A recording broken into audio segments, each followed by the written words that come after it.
శ్రీ మహాగణాధిపతయే నమః. ఐం మహాసరస్వత్యే నమః. శ్రీ లలితాంబికాదేవ్యే నమః.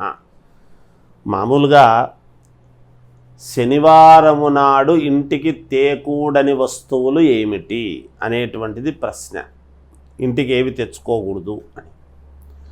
మామూలుగా ఇంటికి శనివారము నాడు మామూలుగా ఏ వారానికి ఆ యొక్క గ్రహం ఆధిపత్యము అనేటువంటి చెప్తూ ఉంటాం సహజంగా.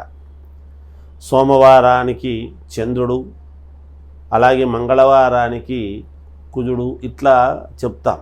శనివారానికి శని ఆధిపత్యము అనేటువంటిది ఉంటుంది.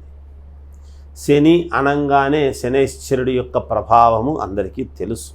అయితే ఇంటికి తెచ్చుకోకూడని వస్తువులు ఏమిటి అన్నప్పుడు, శనివారము చాలామంది శని ఆదివారాలు కదా అని మనము షాపింగ్ పోయి కొనొచ్చు చెయ్యొచ్చు అనేటువంటి అభిప్రాయంతో ఏదో కొనాలి అని వెళతారు. ఏమేమి కొనకూడదు శనివారం. ఐరన్కు సంబంధించినటువంటివి ఏవి కొనరాదు. అంటే కుక్కర్లు ఐరనే కదా, అలాగే దోశ పెనాలు ఇలాంటివి, ఇంకా ఏవో ఉంటాయి కొన్ని, చాకులు, ఈ కత్తెరలు, ఇంటికి కావాల్సినటువంటి వస్తువుల్లో సహజంగా పోయి తీసుకోవాలి అనేటువంటి ధోరణితో అనుకుంటూ ఉంటారు. కొన్ని పెద్ద పెద్ద షోరూముల్లోనో లేకపోతే మనకు తక్కువ పడతాయి కదా, ఇంట్లో స్టాండ్స్ పెట్టుకోవాలి అని స్టీల్వి, ఐరన్ కూడా స్టీల్ ఇదే కదా అంతా, స్టీల్వి స్టాండ్లు అట్లాంటివి కొనటము, ఇట్లాంటివి ఏవో చేస్తూ ఉంటారు. అంతేకాకుండా నూనె ఇవన్నీ కూడా కొనరాదు. నూనె కొనరాదు. చీపుర్లు శనివారం నాడు కొనరాదు. మామూలుగా ఇంటికి కావాల్సినటువంటి వస్తువులే అయినా అవి కొనడం అనేటువంటిది అంత శ్రేయోదాయకమైనటువంటి ఇది కాదు. ఇంకా మామూలుగా మిగతావి కొన్ని కొనుక్కోవచ్చు. పప్పు ధాన్యాలు ఇవి కొనుక్కోవచ్చు.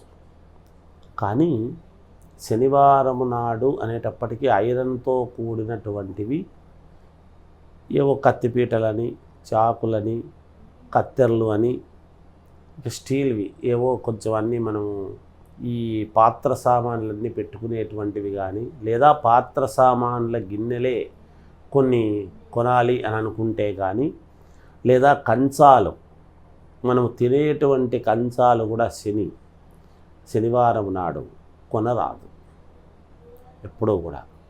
ఇవన్నీ కూడా కొంచెము అనుకూలం చూసుకొనేసి, మంచి తిథి చూసుకొని ప్రతి వస్తువు కొనేటప్పుడు ఈరోజు వారం ఏమిటి, వర్జ్యం ఏమిటి, తిథి ఏమిటి, నక్షత్రం ఏమిటి అని ఒక్కసారి చూసుకొని కనుక మనం తీసుకున్నామంటే మనకు ఇల్లు శ్రేయోదాయకముగా, మన జీవితం ముందుకు నడవటానికి చాలా ఉపయోగపడుతుంది. ఇంకా కొంతమంది చెప్పులు కొనటము, శని ఆదివారాలు అయితే మేలు అనే ఉద్దేశంతో చెప్పులు కొనుక్కోవటం,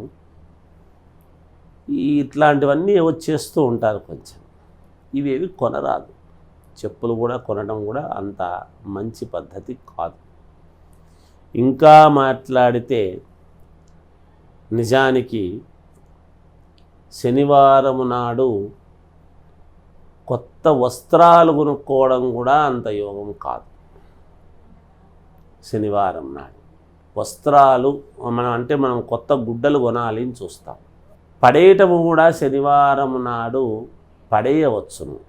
ఇంట్లో ఉండేటువంటివి తీసి పడేస్తే అక్కడికి మామూలుగా తీసేయచ్చు పాత బట్టలు.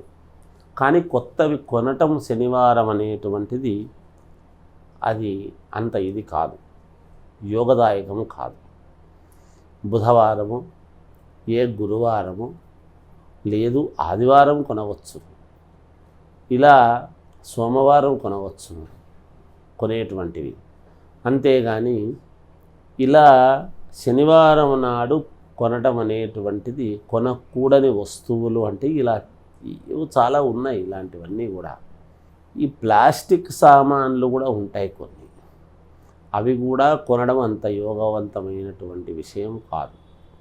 ప్లాస్టిక్ కదా, ఐరన్ అంటే పర్వాలేదు కదా, ప్లాస్టిక్ దేముంది అని అనుకోవచ్చు. కానీ ప్లాస్టిక్ సామాన్లు కూడా కొనటము అంత శ్రేయోదాయకం కాదు. అది కూడా మనం గుర్తుపెట్టుకోవాలి. ఈ అనేక రకాలు ఉంటాయి. పొద్దున్న లేస్తే మనము ఏవో చిన్న చిన్నవే తెలిసో తెలియకో చిన్న చిన్న పొరపాట్లు చేస్తూ ఉంటాం అంతే. అవి తెలియక చేసేటువంటివే మనకు ప్రతిబంధకాలై కూర్చుంటాయి. అందుకని ఇవన్నీ శనివారం నాడు కొనకుండా మిగతా వారాలు కూడా అష్టమి నవమి అని కాకుండా ఏకాదశి రోజు కూడా కాకుండా ఏ త్రయోదశో లేకపోతే పంచమి సప్తమి ఇలాంటి తిథులు ఉంటాయి. మంచి తిథులు గురువారము కానీ బుధవారము కానీ ఆదివారము కానీ చూసుకుని ముందే కావాల్సినటువంటివి తెచ్చిపెట్టుకుని ఒకరోజు ఒక అనుకూలం చూసుకొని తెచ్చుకుంటే మీకు మేలు జరుగుతుంది గాక. ఇవన్నీ పాటించి చూడండి, మీకే తెలుస్తుంది. చిన్న చిన్నవే మనము పాటిస్తే రేపు భవిష్యత్తులో మనకు చాలా మేలు జరిగే అవకాశం తప్పనిసరి. ఇప్పుడు పిల్లలు స్కూలుకు వెళ్ళాలి, తెల్లవారితే షూస్ వాళ్ళు వేసుకొనే వెళ్ళాలి. వేసుకోకపోతే అక్కడ టీచర్లు ఏదో తిడతారు, ఒక పనిష్మెంట్ ఇస్తారు అన్నప్పుడు సరే తప్పనిసరి అన్నప్పుడు కొన్నాక షూస్ కానీ పిల్లలకు కావాల్సినటువంటి గుడ్డలు కానీ కొంటే ఏమవుతుంది అంటే, అలా కొన్న తర్వాత మనము పసుపు చేతితో ముట్టుకొని తర్వాత అలా బట్టలను తాకితే వాటిని కానీ దేనికి కానీ అలా తాకాము అంటే దాని యొక్క దోషం పోతుంది కాక. కొంచెం అలా చెయ్యాలి.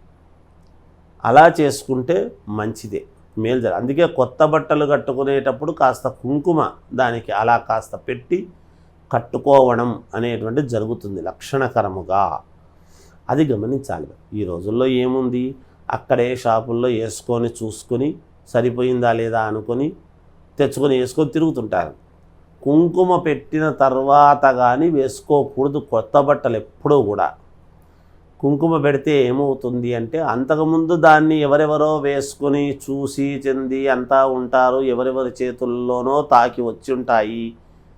మరి కొత్తది తేంగానే ఉతికి ఆరేసుకొని తర్వాత మనం వేసుకోకూడదు. కొత్త బట్టను ఎప్పుడూ కూడా ఉతకరాదు. అయితే దాన్ని కాస్త కుంకుమ పెట్టి ఎప్పుడైతే వేసుకుంటామో అది లక్షణకరముగా మారిపోతుంది గాక.